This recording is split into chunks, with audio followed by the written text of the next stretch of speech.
नमस्कार, स्वागत है आप सभी का। आपके साथ मैं हूं स्वप्निल। प्रदेश में महिलाओं और बेटियों के साथ हो रही हिंसा के मामले बढ़ते ही जा रहे हैं।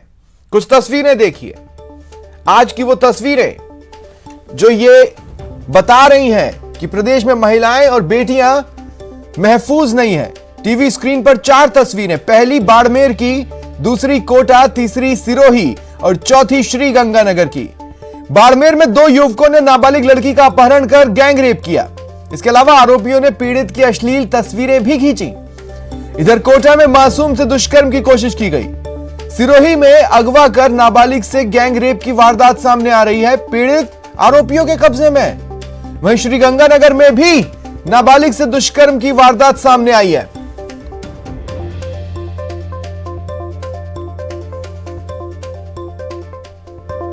और चलिए विस्तार से भी बताएं। सबसे पहले बात करते हैं बाड़मेर के दरिंदगी की।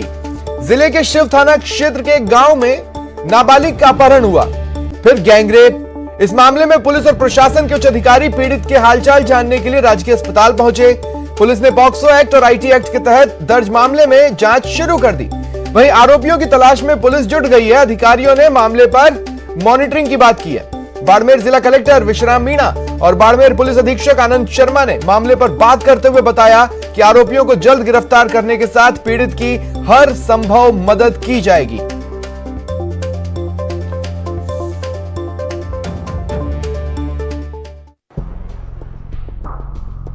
बाड़मेर जिले के शिव थाना इलाके से एक गैंगरेप की खबर सामने आई है।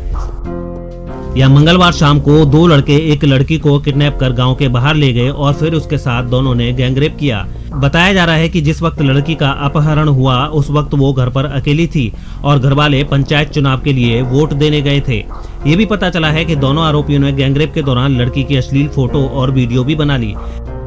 गैंगरेप के बाद दोनों लड़के लड़की को जख्मी हालत में छोड़कर फरार हो गए। बाद में घरवालों ने उसे अस्पताल में भर्ती कराया, जहां उसकी हालत गंभीर बनी हुई है। पुलिस पूरे मामले की जांच कर रही है। पुलिस ने जब तलाश की तो गांव ही के स्कूल के बाहर वो अचेत अवस्था में मिली। उसको तुरंत हमने बेहतर इलाज के लिए बाड़मेर के राजकीय चिकित्सालय में एडमिट कराया। होश में आने पर उसने बयान दिए कि 2 लड़के जो है वो उसको ले गए थे और उसके बाद एक ने उसके साथ बलात्कार किया और एक ने उस बात का वीडियो बनाया। अभी चूँकि वो उनके नाम नहीं जानती है तो हमने एक प्रकरण अज्ञात 2 व्यक्तियों के खिलाफ दर्ज किया है और हमारी टीमें लगी हुई है। कोशिश है जल्द से जल्द उन्हें आइडेंटिफाई किया जाए और उनके गिरफ्तार करके उनके खिलाफ कार्रवाई करी जाए। था हमारे बच्चे अगली थी तो वोट देने पास आया तो हारी को बाद में 4-5 बजे पतो पड़े बच्चे किया गई जो ही हुआ अभी कोई गोइया में फिर धरने हम जावा वो धती को पीड़िता जो नाबालिग है उसने ये बताया कि कल दोपहर को खेत में गई थी। उस समय 2 अज्ञात मोटरसाइकिल पर आए, उसको ले गए। एक ने उसके साथ दुष्कर्म किया, वो एक अन्य ने मोबाइल से फ़ोटो वगैरह ली। दोनों व्यक्तियों को वर्तमान में वो नहीं जानती है, उन्होंने नाम नहीं बताए। अतः उसके पर्चा बयान लिए गए हॉस्पिटल में एवं उस पर्चा बयान पर प्रकरण दर्ज किया जाएगा और अग्रिम अनुसंधान हेतु मामला श्रीमान डिप्टी साहब को भिजवाया जाएगा। एमएफएसी जो बलात्कार करने की जो प्रकरण है वो दर्ज हुआ है। पुलिस ने मामला दर्ज कर लिया है। इसकी जो अनुसंधान है वो जारी है और निश्चित रूप से जो संदिग्ध है वो कुछ बच्चों से पूछताछ भी चल रही है और यहाँ अस्पताल में हमने इसका बेहतर इलाज करने के लिए जो चिकित्सक है उन सबको पाबंद किया है। निश्चित रूप से ये एक बहुत ही घृणा कृत्य है। उसमें आने पर उसने बयान दिए कि 2 लड़के जो है वो उसको ले गए थे और उसके बाद एक ने उसके साथ बलात्कार किया और एक ने उस बात का वीडियो बनाया। अभी चूँकि वो उनके नाम नहीं जानती है तो हमने एक प्रकरण अज्ञात 2 व्यक्तियों के खिलाफ दर्ज किया है और हमारी टीमें लगी हुई है। और ज्यादा जानकारी के लिए बात करेंगे सहयोगी प्रेमदान से। प्रेम, कहां तक जांच पहुंची? देखिए, मैं बताना चाहूंगा कि इस मामले की जांच में पुलिस अभी तक खुलासा नहीं कर पाई है, लेकिन उनका पुलिस के अधिकारियों का कहना है कि आज शाम तक पूरे मामले का पटाक्षेप किया जाएगा। तो क्योंकि अब तक जो दो लोगों को, जो संदिग्ध दो लोग हैं, उनको जो पूछताछ के लिए लाया गया है, जो मोटरसाइकिल जिनकी थी उनको लाया गया है, उसके आधार पे लगभग पुलिस उन लोगों तक पहुंच चुकी है। लेकिन पुष्टि होने के बाद में, पूरी खुलासा होने के बाद में पुलिस इस मामले की पुष्टि कर देगी कि भी कौन लोग थे। संभवतः जो जानकारी आ रही है कि दो लोग इस घटना में शामिल थे और इसके सहयोगी और लोग कौन कौन थे, उसके ऊपर भी पुलिस अभी अपनी पड़ताल कर रही है। तो बताना चाहूंगा कि अभी आज शाम तक इस पूरे मामले का पटाक्षेप हो जाएगा, क्योंकि पुलिस के अधिकारियों की जो बात हुई है, मेरी पुलिस अधीक्षक से बात हुई है, उनका भी कहना है कि आज शाम तक इस पूरे मामले का खुलासा कर दिया जाएगा। तो क्या इसी बीच पहचान परेड भी होगी और क्या पीड़ित पहचान के लिए फिलहाल सक्षम है? देखिए, मैं बताना चाहूंगा कि पहचान परेड के लिए अभी तक पीड़िता का इलाज चल रहा है, वो सक्षम नहीं है, क्योंकि वो हॉस्पिटलाइज है और उसकी इलाज चल रहा है, तो वो अभी उठ के और पहचान करने की स्थिति में नहीं है। तो ये एक बात की प्रोसेस हो सकता है। लेकिन पुलिस इस पूरे मामले में जिन आरोपी है उनको एक बार राउंड अप कर लेगी और खुलासा करने के बाद में, क्योंकि पहचान की जरूरत नहीं, जब आरोपी पकड़ में आ जाएगा तो, क्योंकि अगर आरोपी नहीं पकड़ में आता तब पहचान की चीजें होगी, लेकिन आरोपी पकड़ में आ जाएंगे और पुलिस का कहना है कि उन लोगों ने संभवतः ये जो जानकारी निकल के आ रही है कि जो लोग थे आरोपी उनको उठाया गया है, लेकिन पुलिस पूछताछ में अभी तक जुटी हुई है। जैसे ही इस पूरे मामले का पटाक्षेप होगा, आरोपियों से ये तस्दीक करवा दी जाएगी मौका घटना की, और जब जैसे पुष्टि हो जाएगी उसके बाद में पुलिस इस पूरे मामले का खुलासा करेगी। हालांकि पुलिस अधीक्षक खुद इस पूरे मामले की निगरानी में लगे हुए हैं और अलग अलग टीमें बना करके उन अधिकारियों से शुक्रिया प्रेमदान, तमाम जानकारी के लिए आप नजर बनाए रखें। इधर श्रीगंगानगर में नाबालिग से दुष्कर्म की वारदात सामने आई। दो भाइयों पर दुष्कर्म का आरोप लगा है। बताया जा रहा है कि 3 महीने से इस नाबालिग को ये हैवान अपनी हवस का शिकार बना रहे थे। पॉक्सो एक्ट के तहत केस दर्ज हुआ है, पुलिस मामले की जांच कर रही है।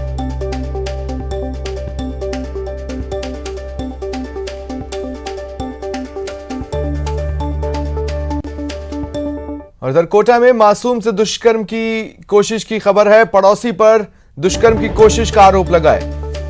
जब आरोपी के अनुसार जब पड़ोसी दुष्कर्म की कोशिश कर रहा था, मासूम चिल्लाने लगी, शोर मचाई, जिससे वो डर गया और मौके से फरार हो गया। परिजनों ने मुकदमा दर्ज करवाया है। सुकेत थाना क्षेत्र के सातलखेड़ी कस्बे में यह घटनाक्रम सामने आया है। सातलखेड़ी सुकेत पुलिस स्टेशन की सातलखेड़ी चौकी पर एक नाबालिग बच्ची के साथ छेड़छाड़ व पॉक्सो की धाराओं के संबंध में एक उसके माता पिता ने रिपोर्ट दर्ज करवाई है, जो प्रकरण पंजीबद्ध किया जा रहा है और मुलजिम इस्माइल को डिटेन कर लिया गया है और अग्रिम अनुसंधान किया जा रहा है। रेप कांड पर किरोड़ीलाल मीणा का बड़ा बयान आया है। उन्होंने कहा है कि घटनाओं पर राजनीति नहीं होनी चाहिए। राजस्थान की घटनाओं पर विपक्ष खामोश, हाथरस में हिंसा फैलाने की कोशिश।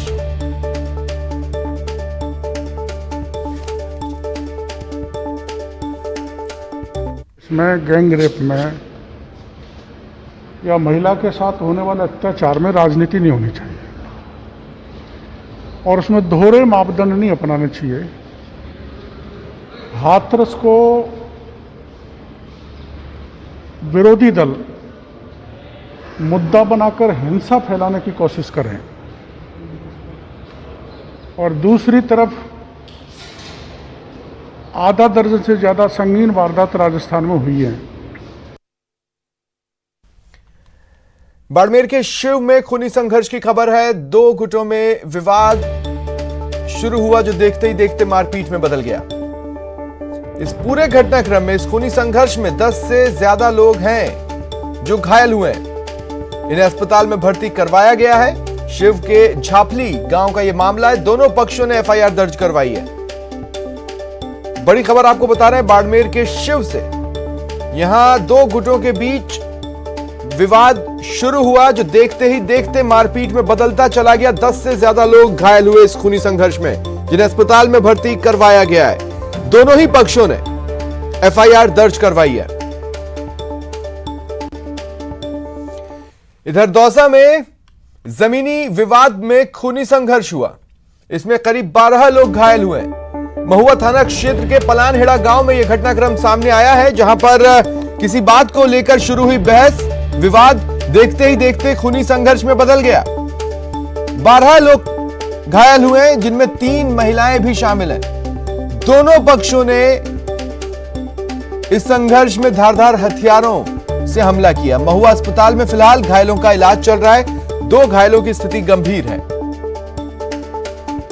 छोटे बालक थे, हमारे ताऊ के लड़के बड़े बड़े थे, उन्होंने हमारे पापा को खेती को करने नहीं देते थे। उसके बाद में पड़त पड़े रहता था। जब हम करने लायक हुए थे तब हमारे सभी घर का छोटा भाई था, वो ट्रैक्टर चला रहा था। पापा खेत में बैठे थे और मेरी मिसेज थी, वो खेत में बैठी थी। तो छोटा भाई ट्रैक्टर से घेर लिया था, तो ट्रैक्टर की तोड़ा फोड़ी करी। उसमें छोटा भाई के दिए, पापा के उनके जो रिश्तेदार हैं, उनके मेहमान हैं, उसमें लाठी की खोपड़ी में दी चोट। और ज्यादा जानकारी के लिए बात करेंगे सहयोगी आशीष शर्मा से। आशीष, क्या विवाद था, क्या कुछ वहां पर हुआ? बिल्कुल, ये जमीन का मामला था और काफी पुराना विवाद चल रहा था। आज एक पक्ष की ओर से जमीन पर ट्रैक्टर चलाया जा रहा था।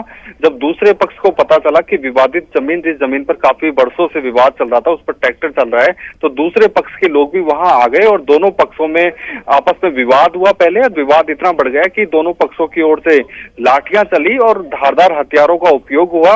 इस पूरे घटनाक्रम में करीब 12 लोग घायल हुए हैं, जिनके महुआ अस्पताल में भर्ती कराया गया है, जिनमें 3 महिलाएं भी शामिल है। बड़ी बात यह है कि जो दो लोग घायल हैं, उनकी हालत गंभीर बनी हुई है, जिन्हें दोनों को महुआ से जयपुर रेफर किया जा रहा है।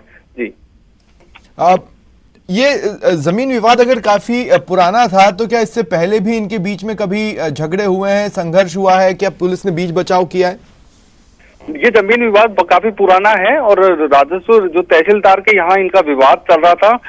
हालांकि पुलिस में अभी तक ये पूरा मामला नहीं था और विवाद कभी खूनी संघर्ष नुमा नहीं हुआ, सिर्फ हल्का विवाद होता था, कहासुनी होती थी और उसी के चलते ये तहसीलदार के यहाँ पर शिकायत की गई थी। लेकिन ये जमीन का मामला था, इसमें काफी वर्षों से चला आ रहा था और इसी विवाद ने आज बड़ा रूप ले लिया, जिसमें 1 दर्जन से अधिक लोग घायल हुए हैं और जिसमें महिलाएं भी शामिल हैं और कुछ लोग गंभीर हालत में भी हैं। ठीक, शुक्रिया तमाम जानकारी के लिए।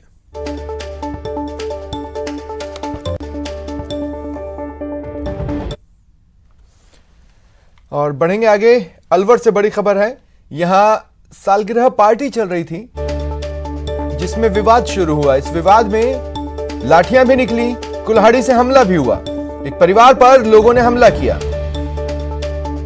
पार्टी में डीजे की आवाज से लोग परेशान हुए। हमले में परिवार के कई लोग घायल हुए हैं।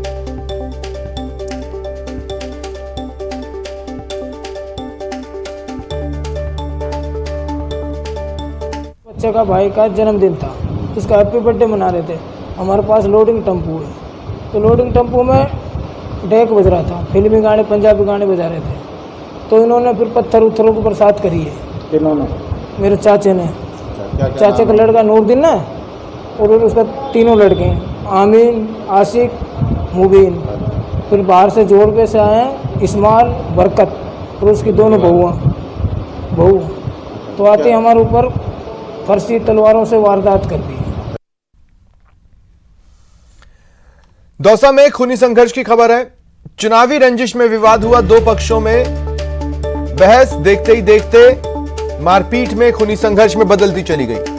लालसोट के सलेमपुरा में यह घटनाक्रम सामने आया है। 5 लोग घायल हुए हैं, जिन्हें दौसा जिला अस्पताल में भर्ती करवाया गया है। घायलों में से एक की हालत गंभीर है, उसे जयपुर रेफर किया गया। ये दौसा से खबर है।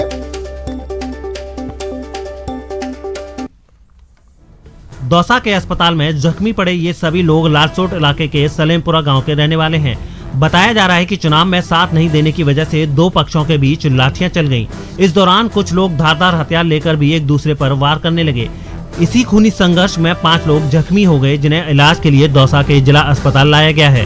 इन 5 लोगों में एक की हालत गंभीर है और उसे जयपुर रेफर कर दिया गया है। पुलिस इस मामले की जाँच कर रही है। सुबह 7:30 बजे पोलिंग चालू हुआ था और 7:45 बजे झगड़ा कर लिया था इन लोगों ने। ये जो हमारे परिवार के हैं, इन्होंने क्या है, एक बैरवा उतार रखा था मैदान में हमारे सामने, ये उनके पक्ष में थे। जब हमारे पक्ष में पोलिंग होने लगी तो सुबह झगड़ा कर लिया। भरतपुर में 35 घंटे बाद कांस्टेबल नारायण सिंह को गिरफ्तार किया गया। गिरफ्तारी से पहले कांस्टेबल ने जमकर तांडव मचाया। 35 घंटे की मशक्कत के बाद गिरफ्त में आया है कांस्टेबल नारायण सिंह। गिरफ्तारी से पहले इस शख्स ने अपने कुनवे के साथ जो तांडव मचाया उससे भरतपुर के साथ साथ पूरे मरूधरा के लोग हैरान हैं। नारायण सिंह पर आरोप है कि इसने अपने ट्रैक्टर से कुचलकर 26 साल के बबलू की हत्या कर दी और इस हत्या में नारायण का साथ उसके परिवार वालों ने भी दिया। इसी आरोप में उसके परिवार के 5 लोग अब तक गिरफ्तार हो चुके हैं, जबकि 16 अभी भी फरार हैं। बताया जा रहा है कि जमीन को लेकर उनके परिवार से बबलू के परिवार वालों का झगड़ा चल रहा था और यही झगड़ा खूनी संघर्ष में बदल गया और वर्दी के ताव में नारायण सिंह ने अपने बेटों से कहा कि बबलू को मार मार कर ट्रैक्टर के आगे डालो ताकि वो उस पर ट्रैक्टर चढ़ा सके। उसके बेटों ने भी ऐसा ही किया और बबलू को ट्रैक्टर के पहियों के नीचे डाल दिया। फिर नारायण सिंह ने उस पर ट्रैक्टर चढ़ा दिया। पुलिस ने इस मामले में 21 लोगों के खिलाफ केस दर्ज किया है। और एक इन्फॉर्मेशन है, कोरोना का खतरा है, प्रदूषण से जंग भी है। ऐसे में त्योहार में व्यापार बंद कैसे करें? पटाखा प्रतिबंध परेशानी। जरूर देखिए दोपहर 1:56 पर। एक और खाई बीच में अटके पटाखा व्यवसायी। कोरोना का खतरा, प्रदूषण से है जंग, त्योहार में व्यापार कैसे करे बंद? दो धारी तलवार है, पटाखों पर प्रतिबंध। पटाखा प्रतिबंध परेशानी। देखिए न्यूज 18 राजस्थान पर दोपहर 1:56 पर। और वक्त ब्रेक का। ब्रेक के बाद देखिए दंगों का राजकुमार।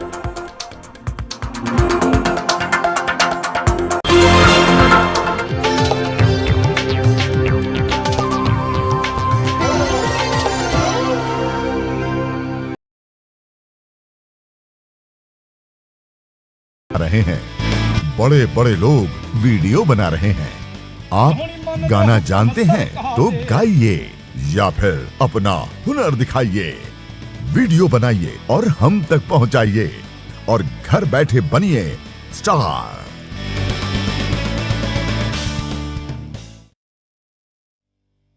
न्यूज 18 इंडिया आपका पसंदीदा नेशनल न्यूज चैनल उपलब्ध है डिश टीवी के चैनल नंबर 663 और D2H के चैनल नंबर 306 पर। कोरोना की हर खबर देखते रहिए न्यूज 18 इंडिया पर। आधे घंटे में प्रदेश का पूरा हाल, तेज भी तर्रार भी। घड़ी मिला लें हमारा वादा, कम समय में ज्यादा से ज्यादा, 30 मिनट में राजस्थान। अहम है विचार सरकार के फैसलों पर, लोगों का रेजिस्टेंस जरूरी है खरी बात, हर किसी की भागीदारी पर। आप जो और सवाल उठाने से ही मिल पाएगा जवाब। उनकी चिंताएं किस तरह की? आप कोरोना से लड़िए, आपके लिए हम करेंगे कोरोना पर हर एक सवाल। प्राइम डिबेट सिर्फ न्यूज 18 राजस्थान पर। देश के दिल की हर बात अपराध की, अपराधियों की, बात समस्या की, समाधान की, बात होगी हर एक सियासी घमासान की।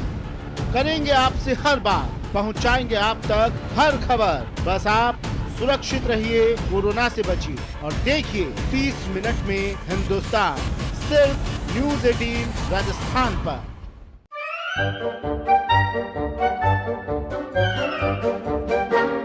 अखबार हुआ ठप, आउटडोर हुआ बेकार, टीवी ही दे रहा है विज्ञापन को तेज रफ्तार। करोड़ों दर्शकों तक न्यूज 18 पहुंचाएगा आपका एड। न्यूज 18 की टीम दमदार बनाएगी आपका एड शानदार। जल्दी कीजिए कहीं। ब्रेक के बाद अब बात करते हैं उदयपुर के डूंगरपुर बॉर्डर पर हुए रीट अभ्यर्थियों के आंदोलन से जुड़ी खबर की। आज हम आपको बताएंगे आखिर इस आंदोलन को किसने भड़काया और किस नेता के बयान ने आग में घी का काम किया। रीट आंदोलन क्यों हुआ हिंसक? अचानक क्यों भड़की आंदोलन की आग?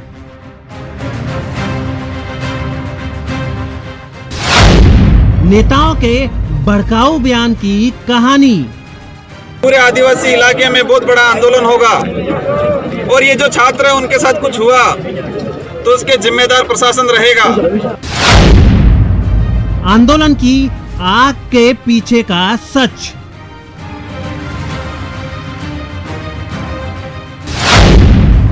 दंगों का राजकुमार अपनी मांग को मनाने के लिए शांतिपूर्वक तरीके से यहाँ बैठे हैं। अगर प्रशासन जबरदस्ती उनको उतारता है और उनके साथ कोई अनहोनी हो जाती है तो पूरे आदिवासी इलाके में बहुत बड़ा आंदोलन होगा और ये जो छात्र है उनके साथ कुछ हुआ तो उसके जिम्मेदार प्रशासन रहेगा। तो सुना आपने, ये बीटीपी विधायक का बयान है जो काकरी डूंगरी पर बैठे आंदोलनकारी छात्रों से मिलने के बाद दिया गया है। विधायक अपने बयान में साफ साफ प्रशासन को धमकाते और उग्र आंदोलन की चेतावनी देते नजर आ रहे हैं। वहीं एक अन्य वीडियो में बीटीपी के सांसद प्रत्याशी कांतिलाल रोत आंदोलन में हिंदू मुस्लिम का कार्ड खेलते हुए आग में घी डालते नजर आ रहे हैं। अब ये आपके साथ में आदिवासी की लड़ाई नहीं है, मुसलमान भी आपके साथ में हुआ है। आने वाले समय में सारे लोग होंगे, ऐसे लोग हमारे साथ में आएंगे तो निश्चित रूप से हमारा आंदोलन जयपुर को हिला देगा और उदयपुर को हिला देगा और हमारे 1167 सरकार को चक फाड़ के देना पड़ेगा। यही नहीं, गुजरात से एक आदिवासी नेता का वीडियो भी सामने आया है जिसने आंदोलन को उग्र होने में मदद की। वीडियो में नेता अभ्यर्थियों और आदिवासियों को संबोधित करते हुए सीधे सीधे सरकार को चैलेंज कर रहे हैं। एक पण व्यक्ति एक पण साधन आ हाईवे नंबर 8 पर दौड़ी ना सके एनु चैलेंज आपीए छे। એટલે गुजरात राजस्थान सरकार कान खोलीने सांभળી ले। दूसरी ओर डूंगरपुर के पूर्व विधायक देवेंद्र कटारा भी हजारों की भीड़ के सामने हाईवे को डिस्टर्ब करने के लिए लाखों लोगों की आवश्यकता बता रहे हैं, जिससे तस्वीर साफ हो जाती है कि कैसे हाईवे को जाम करने के लिए अभ्यर्थियों को पूरी प्लानिंग के साथ भड़काया गया। कोई प्लानिंग नहीं, हम यहाँ पर बैठे हैं, संख्या कैसे जुटाएंगे, हमारी क्या प्लानिंग है। हाईवे जाम करना है, हजारों लोग लाखों लोग उतरेंगे तब तक करके हम लोग सफल हो सकते हैं। बीटीपी नेताओं का वीडियो सामने आने के बाद बीजेपी और कांग्रेस का साफ आरोप है कि सोची समझी साजिश के तहत राजस्थान को आंदोलन की आग में झोंका गया। बीटीपी ने लिया सिर्फ राजनीतिक रोटियां सेकने के लिए इन भोले भाली आदिवासी भाइयों को जो उन्होंने समझाया वो बहुत गलत था और उसी के कारण कि इतनी बड़ी घटना। बीटीपी ने इस 1167 को लेकर राजनीतिक मुद्दा बनाया और मेरे विधानसभा क्षेत्र को टारगेट किया, मुझे टारगेट किया। रीट भर्ती परीक्षा में अनारक्षित सीटों को लेकर शुरू हुआ आंदोलन इतना हिंसक हुआ कि करोड़ों की संपत्ति आग के हवाले हो गई। हाईवे जाम हो गया और अभ्यर्थी बेकाबू हो गए। आंदोलन के पीछे किसकी भूमिका है और किसका हाथ है, इसकी जांच सरकार करेगी। लेकिन फिलहाल वीडियो सामने आने के बाद मरूदरा में सियासत गर्म होने की आशंका बढ़ गई है। कपिल शर्माली, न्यूज़ 18, उदयपुर। आदिवासी की लड़ाई नहीं है, मुसलमान भी आपके साथ में हुआ है। आने वाले समय में सारे लोग होंगे। और चलिए रुकते हैं एक ब्रेक के लिए।